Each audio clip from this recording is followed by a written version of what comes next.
राधे राधे प्यारे भक्तों, शाम सदा शिव चैनल में आप सभी का स्वागत है।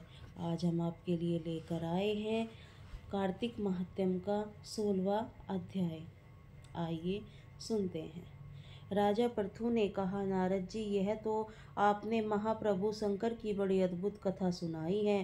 कृपा कर आप यह सब बतलाइए कि उस समय राहु उस पुरुष से छूटकर कहाँ गया। जब राहु पृथु से देवऋषि नारद ने ऐसा प्रश्न पूछा तो देव ऋषि ने कहा, उसके छूटने पर वह बर्बर नाम से विख्यात हो गया। मानो नया जन्म पाकर उसने अपने आप को धन्य माना तथा वह धीरे धीरे जलंधर के पास गया। वहां जाकर उसने शंकर जी की चेष्टा कही। उसे सुनकर दैत्यराज को बड़ा क्रोध आया। उसने सब दैत्यों को सेना सजाने की आज्ञा दी। काल नेमी और शुंभ निशुंभ आदि सभी महाबली दैत्य तैयार होने लगे। एक से एक महाबली दैत्य करोड़ों की संख्या में निकलकर युद्ध के लिए सहबंद हो गए। महाप्रतापी सिंधु पुत्र शिवजी से युद्ध के लिए निकला। उसके आगे महर्षि शुक्र और छिन्न सिर राहु हुआ। फिर तो उसी समय जलंधर का मुकुट खिसक कर पृथ्वी पर गिर पड़ा। आकाश से मेघ छा गए और बड़े अपशकुन हुए। उधर इंद्र सभी देवता एकत्र होकर कैलाश पर जाकर शिव के पास पहुंचकर सारा वृत्तांत कहा। यह भी कहा, आपके जलंधर से युद्ध करने के लिए जो भगवान विष्णु को भेजा था वह उनके वंशवर्ती हो गए और लक्ष्मी सहित जलंधर के अधीन होकर उसके घर में निवास करते हैं। सब देवताओं को उसी यहाँ निवास करना पड़ रहा है। अब वह सागर पुत्र आपसे युद्ध करने के लिए आ रहा है।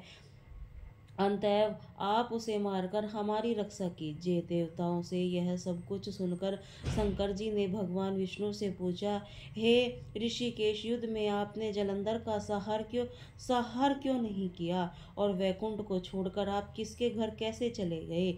यह सुनकर भगवान विष्णु ने हाथ जोड़कर नम्रता पूर्वक शंकर से कहा, उसे आपका आशिवा लक्ष्मी का भाई होने के कारण नहीं मारा है।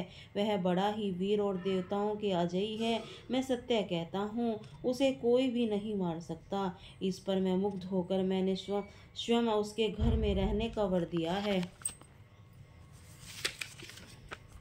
इसी कारण उसे घर में रहता हूँ। हे सूर्यवर विष्णु, आप यहाँ क्या करते हैं। उस दैत्य जलंधर को मैं अवश्य मारूंगा, इससे कुछ भी संदेह नहीं है। अब आप सब देवता जलंधर को मेरे द्वारा मरा हुआ ही जानकर अपने स्थान को जाइए। जब शंकर जी ने ऐसा कहा तो सब देवता संदेह रहित होकर अपने स्थान को चले गए। ठीक उसी समय पराक्रमी जलंधर अपनी विशाल सेना के साथ कैलाश पर्वत को घेर कर सिंहनाद करने लगा। दैत्यों के नाद और कोलाहल से शिवजी क्रुद्ध हो गए। उन्होंने अपने नंदी सभी गणों को उनके साथ युद्ध करने की आज्ञा दे दी। कैलाश पर्वत के समीप भीषण युद्ध होने लगा। दैत्य अनेकों प्रकार के अस्त्र शस्त्र बरसाने लगे। मेरी मृदंग, शंख और तीखी तरक, हाथी घोड़ों रत्नों के शब्द से पृथ्वी कांपने लगी। युद्ध के कट हर कर मरे हुए हाथी घोड़े पैदलों और पहाड़ों सा लग गया, जिससे युद्ध भूमि और आराग्य हो गए। दैत्यों के आचार्य शुक्राचार्य अपनी मर्त संजीवनी विद्या से सब दैत्यों को जिलाने लगे। यह देखकर शिवजी गण व्याकुल हो गए। उनके पास जाकर सारा वृत्तांत सुनाया। उसे सुनकर भगवान क्रुद्ध होकर सीमा न रही और उन्हें शंकर भयंकर रूप से दिशाओं को प्रज्वलित करने लगे। फिर तो यह समय उनके मुख से एक बड़ी भयंकर कन्या उत्पन्न हुई, जिसकी दोनों जंघाएं ताल वृक्ष की समान थी। वह युद्ध भूमि में जाकर सब असुरों को चरबन करने लगी। तब युद्ध भूमि में इसी प्रकार विचरते हुए शुक्र जी के समीप पहुंची तो उन्होंने शीघ्र ही उनके उदर में विलुप्त कर लिया। वह स्वयं ही अंतर्ध्यान हो गए। शुक्र ने ही गुप्त हो जाने से दैत्यों का मुख मलिन पड़ गया और वह युद्ध भूमि छोड़कर भाग